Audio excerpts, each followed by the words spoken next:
Oh, we got people here. I see. Hi, Rita. Hi. Fran and Tori are watching. Cool. Let me see here. Welcome, you guys, to Coffee with the Pastor, episode 53. We're trying something new. We are on Zoom, all three of us together. Whoop, I'm pulling it up on my phone so I can see your comments. Because there's a lag, so we are all on Zoom, so we can all three be pictured together, have a conversation together. But when you go from Zoom to Facebook, there's an even longer lag. So we will try to catch your comments and address them, but we might be a little behind, so give us some time there. Yeah, cool. Oh, Rita put us in suspense. I did a bunch of Enneagram yesterday. I think I'm ... Come on, Rita. Okay, so let's say hello to some people. Hi, Tori. Hey, David. Hey, Randy. Lyle. Randy. Hey, y'all. We love you too. Fun. This is fun. Oh, hi, Jon. Okay, Jon Singletary, our guest last night. Perfect segue. Oh, Rita thinks she's a 3. Perfect segue into the topic we want to do today, which is... We thought we'd debrief on the last 2 Dig Deeps with Dr. Jon Singletary. The second one was last night. And Jon presented to us some new and, for me, quite revolutionary information about the Enneagram. I feel so grateful to have learned this, and it has prompted a lot of thought. So if you were in there, it was not an intro course of Enneagram. You did need to have some level of Enneagram knowledge to be able to connect the dots of what he was sharing with us, which is basically how to use the Enneagram as a tool for helping us manage and recognize and be mindful of our stress in these stressful times of coronavirus, global pandemic, of, layoffs and grief and loss, in addition to this sort of large-scale waking up of a lot of people, particularly of white people, to white supremacy and white supremacist policing policies that's happening right now. So it's an intense moment.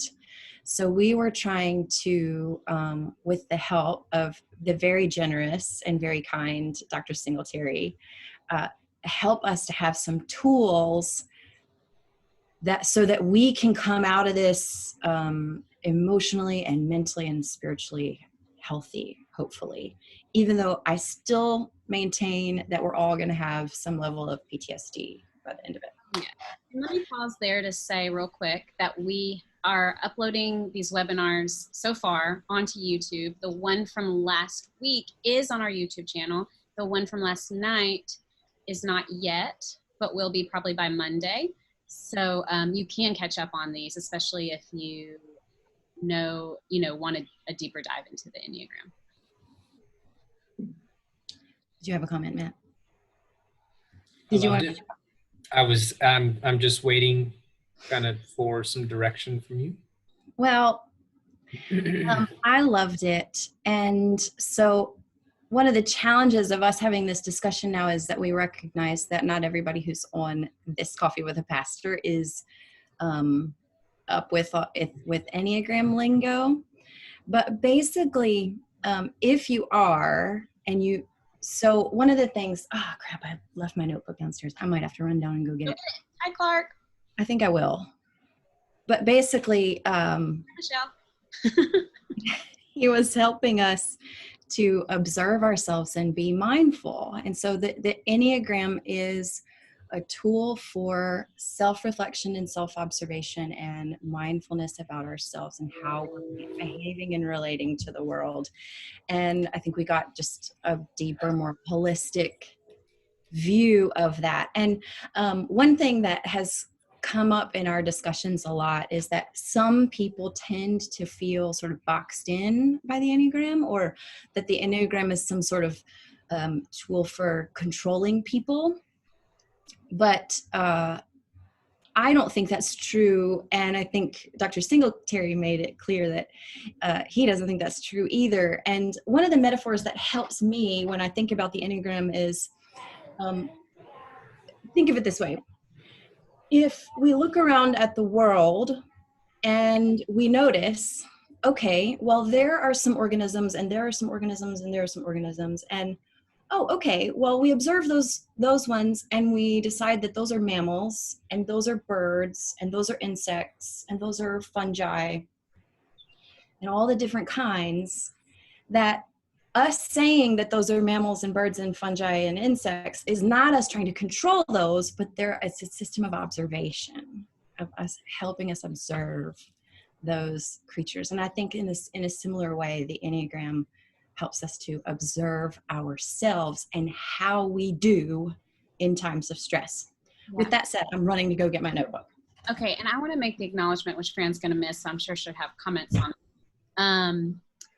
Fran often says this, and I've heard other people say it too, intention versus impact. And I want to acknowledge that the intention with the Enneagram is a healthy tool for helping us navigate the world and navigate relationships. But the impact is true that people get pigeonholed and people get stereotyped, and there's lots of jokes, and the jokes are funny. I love the jokes when they're, about me and they're true and they hit something to my core. But it is true that sometimes the impact has been not helpful. And so I can understand people feeling that way. Does that make sense? What do you think, Matt? Yeah, no, I wanted to share. So after seminary, I did a multi-year clinical training program, clinical pastoral education, and the Enneagram was part of our curriculum. And unfortunately, at times, I felt like it was weaponized against people. It was used really to maintain oppressive power dynamics and hierarchies. I had a hunch that I was a 1 for some of that time, and I really got pigeonholed into that. And so anytime I wasn't acting the way that my supervisors thought I should act, they would use this one language. You're being such a 1 right now, or you're acting like such a 1. You're so rigid. You're living in this very rigid black and white world.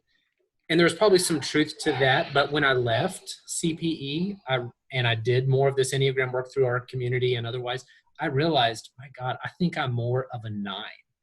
And I was in this very strong downward spiral. And what I needed at that time was to realize I'm acting like such a 9 right now. And that helped me get out of the spiral. So I share that little story just to share that I have the experience of it being weaponized against me, or me being complicit with it being weaponized, whatever. And it was really helpful for it to be my own journey rather than what people put on to me and boxed me in on. Yeah. Mm-hmm. Thanks for sharing. Well, and isn't it true that when we can name what's happening to us and when we can name the emotion of it, when we can be mindful and observe a behavior that we're doing and go, oh, what am I doing and why am I doing that? Isn't that, for me, that's a liberating force. For me, that's a way that I can be liberated from my own toxic ways. Mm-hmm. So that's a comment that I have. And then another one is, and I'll be quiet for a bit. Another one is this beautiful, I thought it was so beautiful, Jon, how you were able to encourage us to decolonize in the context of the Enneagram, how you were able to recognize some ways that the Enneagram has kind of been co-opted by white and polite America and by Americans who want to systematize and pathologize and overcategorize and bring us back, invite us back into the ancient Enneagram that I think you called it the narrative Enneagram, if I'm correct about that. I think that was the word that you were saying, the narrative in Enneagram. And I thought that was so beautiful how he was emphasizing this flow among all of the 9 types and the ways that we're connected and the ways we're one. And for me, that was just a beautiful new take on the tool, this ancient tool for me that I am finding really helpful as I debrief it and process it. Yeah. I haven't thought, but Aurelia, did you have something you wanted to say? Another reason I've pushed back about the Enneagram in the past is it has felt like stereotyping, and I've had this hunch that that I need to be able to access really all 9 types within myself. At times, the context calls for me to be an 8. At times, it calls for me to act like a healthy 5 or a 6 or whatever. And so it's really affirming to hear Jon talk about this process or flow or movement around all 9 types. And it reminded me of that Trinitarian piece of theology called perichoresis, where the 3 partners of the Trinity are constantly in this dance, is a metaphor that's used with one another. And it brought to mind this need for me to dance around all 9 types as the context needs, or my health needs, or my community needs at times. Yeah, I really love that, the idea of dancing. And I like the idea of, like we were talking about, the flow of it, and I can't explain it, but that really cool math trick that, so go watch it when I put it up. The law of 7. But I see it as like always moving forward. You end up back around at 1, but you're not going backwards. You know, you're moving forward and getting there. And does that make sense when you're moving toward health?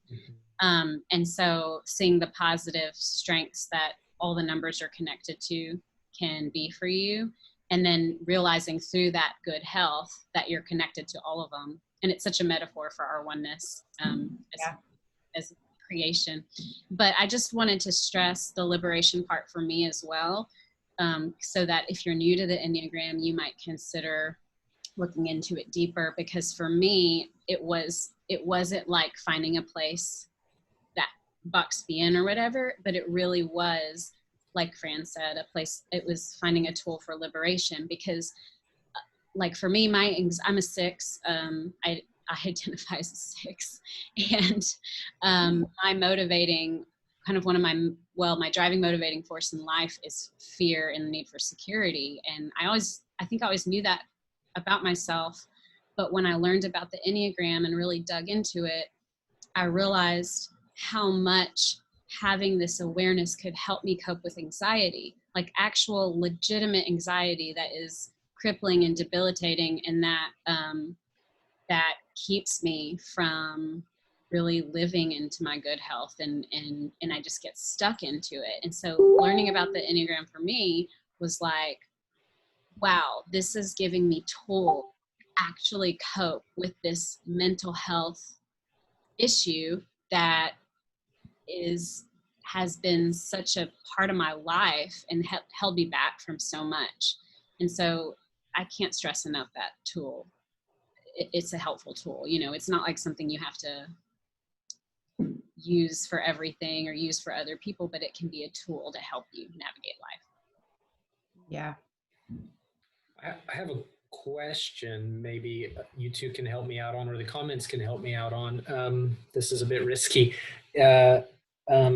So last night, Jon was talking about the need for us to go find the lost lessons of these numbers that we might go to in stress, which for me, I believe would be a 6 as a 9.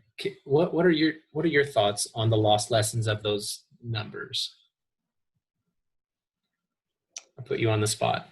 I have a lot of thoughts. Okay. I'm gonna let Aurelia go first. That felt like such a gift. Let me say that. Exactly. He was offering us. Can you give me an example of one of your lost lessons so I can make sure we're on the same wavelength? I want to. Are you asking me or Fran? You, Matt, like as you asked the question, can you give me an example? I just want to make sure I'm thinking of this the same way. I heard, so what I heard, and I have 5 kids running around because the kids have friends over right now last night. But I heard him inviting me to think about some of the high sides or the gifts of being a 6, and me sitting in that and wondering what are the lost lessons for me here as I'm tempted to go here in stress, which might be, rather than completely checking out as a 9 is likely to do, what is the appropriate amount of thinking, the appropriate amount of worry, the appropriate amount of worry.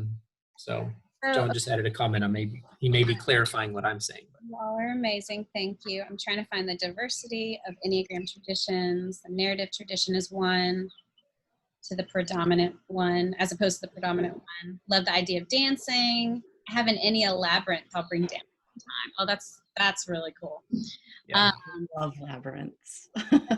Matt, to your question, I am a 6 that moved it, that in the typical language is supposed to move 9 in health and 6 in whatever stress. 3 in stress, sorry. I'll just use that as the simplest language, but we learned so much about the complexity of that. You guys need to go back and watch the YouTube videos. I have always, I think one time I heard Jon say this before about how you can actually go to both, or maybe I heard it from Suzanne Stabile on a podcast, but like that you can actually go to your place of what is it called? Is it stress? Disintegration. You can go to both sides of both numbers. And I remember thinking that really affected me then. And that's kind of how I was understanding our conversations. Because I really admire 3s. I admire so much about them. And I see so much of myself in 3s already without this conversation. And I see the good and the bad, not just the things that I know about myself that I can go to in stress, like being a chameleon, or I don't know if this is a 3 thing, but I think it is, like having the ability to be manipulative. I feel like is that right, Jon? Let me know. But he's adding some comments, which are helpful. Okay, but I just wanted to share this one thing real quick, that when I switched over to lead pastor in 2018, I had to channel my 3 to survive that transition and to do well in it. And that in those 2 years, that's when I realized, like, going to here in stress does not mean it's bad. Like you need in a stress response, you need certain tools to survive and do well. And I feel like the 3 in me is what allowed me to do that, because I had to go to that place of not overthinking and just doing it, like he said so many times. And I had to go to that place of like trusting, my decisions and just moving forward. And, so that's my best example. And that has lived with me so strongly that our conversations over the last 2 weeks really just gave me even more belief in that, I guess. Does that make sense? Is this answering? Mm-hmm. I'm going to stop talking. Yeah, and Jon added some clarification. I think I had it backwards. He says 9 looks back to childhood lost lessons of a 3, which makes a lot of sense. When, in my case, growing up in a family with an alcoholic father, it was very dangerous to be seen. So you made yourself as small as possible. And for me, then the lost lesson of a 3 would be, no, show up in all of your beautifulness and in all of your glory.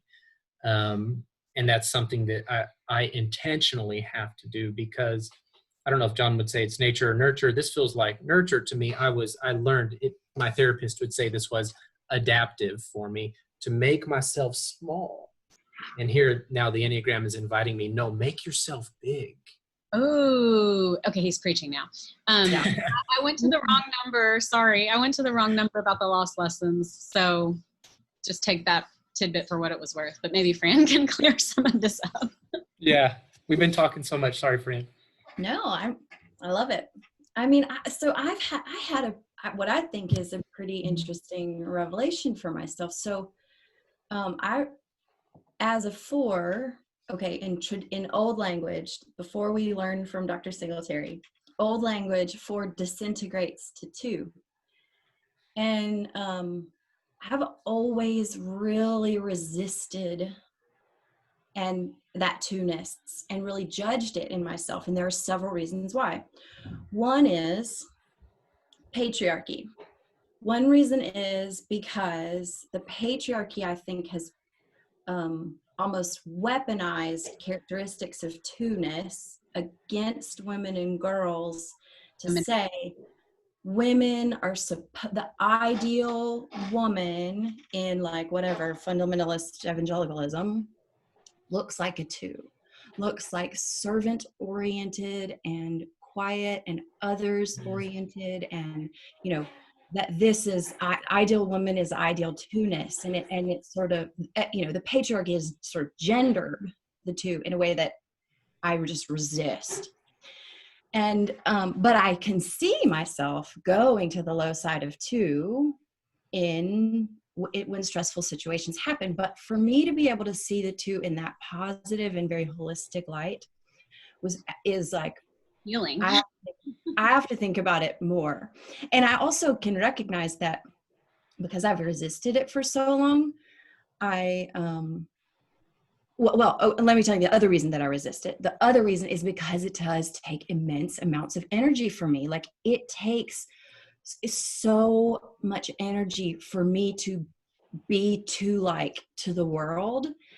But for me to hear that the 2 is a resource for me, and while it does take energy for me to get into that 2, you know, service oriented, others oriented, practical needs met headspace, which is not a 4 headspace.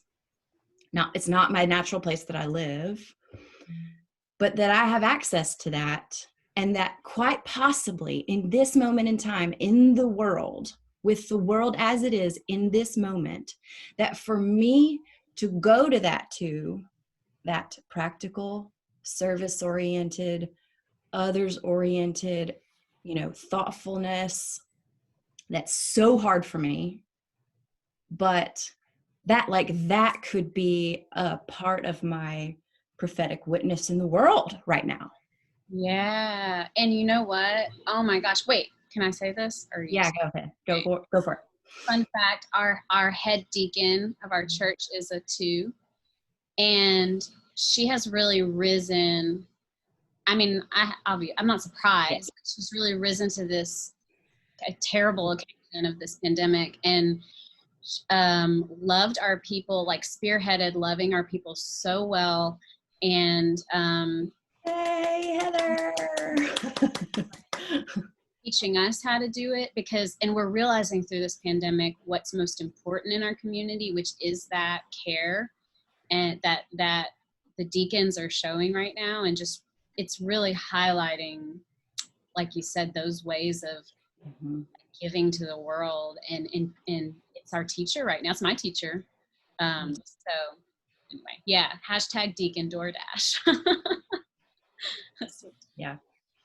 Fran, you used the word liberating. I was also thinking it sounds like some kind of reclamation work where you're reclaiming a healthy sense of what a 2 could be, or even resurrection work, then you know, in that way. I think so. I mean, I think that's part of me, like decolonizing and de-white, you know, patriarchizing my own personality. Mm-hmm. Yeah. So 4 moves to 2 in what? Stress. Okay. So we are talking about where we move in stress, but Jon Singletary here in the comments is talking about the lost childhood. Which for me would be the one. Right. Which would for me be the one. Actually our health. So I'm confused about that. I clearly need to. Oh, thank God I'm not alone. Backwards. I wrote it down. Wait a second. The stress point is the forward resource point, and what we used to call the disintegration number is the backwards into the what was the resource that you needed in your childhood that you maybe didn't get or that you weren't able to exhibit? The stress. Well, I'm thinking of the 3 numbers, but you're talking about the 1 number at its high and low. Yes. I'm a pictures guy. We're talking about the fact that regardless of what your number is, you have access to 2 other numbers. Right. The high and low of both. Resources on both, a whole spectrum of resources of two other types. And it's funny because then we have the wings. So those arrows for me go to 3 and 9. Some 6 go 3 and 9. Then my wings 5 and 7. So, but that leaves 1, 2, and 4 and 8. But I can see myself, like Matt was saying, in that dance. I mean, so many people think I'm a 1. If I present as a 1, because that's how I channel my anxiety through structure. But anyway, it's just funny how you can really see yourself. That's why you have to learn about all the numbers. Mm-hmm. Yeah. And another great reason to learn about all the numbers is just to have compassion for other people, just to have compassion for what other people are going through in their internal landscape. Like, what are their loving people better and learning what their core struggles are. I do think that the Enneagram has made me a more compassionate person. Oh yeah. Me too. I do want to share one last brief example of me trying to utilize the Enneagram in my relationships. And maybe this was too simplistic, but early on, as I was learning about 8s, I was told 8s love aggressive fellowship. This is how they engage the world. It's just very directly and no nonsense. And so that's how they want you to engage them. And so at one point I tried that with somebody who identifies as an 8, and he lost his shit. I don't know why this is funny to me. Can I say that? He just completely lost it. And I was like, oh my God, it didn't work right here. Whatever was supposed to happen, it didn't happen. So maybe Dr. Singletary can speak to that, but also it's just a reminder, I shouldn't think so simplistically and stereotypically about this stuff. And there are varying levels of mental health along with all of this that are confounding variables. Yeah, it's a tool that we can use to help us shine light on various aspects of ourselves. But our point in wanting to bring this to the community at this time is because this is such a stressful, just profoundly tumultuous moment in history. I think we're going to look back on now as a very critical time. And we need all the tools and resources that we can have to both understand ourselves in the ways that we're responding and the ways that we're responding to other people, and to prevent harm.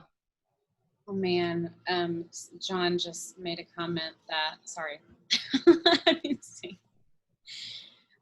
I'm a little confused. I need to go back and and watch, but basically forward is and backward are the opposite of what your brain might think. Right. I think I did not catch that. So yeah. Mm-hmm. Okay. Well, I don't want to end with what I add to this conversation with a negative story. On the whole, I like the Enneagram. It has been helpful as I've navigated the past couple of years, which have been really stressful for me. So, well, and Matt, there's my endorsement. I want to acknowledge you have actual trauma, and the Enneagram, unfortunately, was a part of that trauma. An actual trauma experience that you've had to heal from and are still affected by.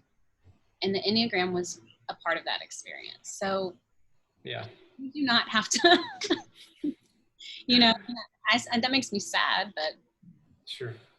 And the thing is, like, not everybody has to like everything we suggest. Like, that's fine. It's just okay. Right. To use all the tools we put out. Right. Fran, do you have anything else that you had written down or thought about? Well, what I wanted to mention at the beginning that I just couldn't remember was Jon said the Enneagram, first, he said, first we become self-aware. And then as a process of the self-awareness and observation, we're able to know our core number. And then we're able to integrate, to work on how that core number integrates inside of the flow of the Enneagram, which I thought was just a good summary of what he was inviting us into more deeply exploring this integration aspect. Right. After you've done some self-reflection and after you've done the research that it takes to and self-reflection that it takes to figure out your core number, which I hope that you'll be willing to do some of that. I mean, you don't have to go that deep into it, but it's helpful. Boy, can it be helpful if you let it. Yep. And the more you learn about it, the more you grow with it and are less likely to misuse it in the traditional ways we see, happening. Kind of like religion. It's amazing. Right. Yeah. Right. Rather than weaponizing it, right, you integrate the goodness of it as a tool to live with others. Yeah. And yourself. Closer you get to a more mystical viewpoint of it. And that's a sign of autonomy to me, because the more you learn about it, the more empowered you become, to navigate it and are less boxed in because you have knowledge to navigate it yourself. Let's look at these comments really quickly. Clark says he's a 4.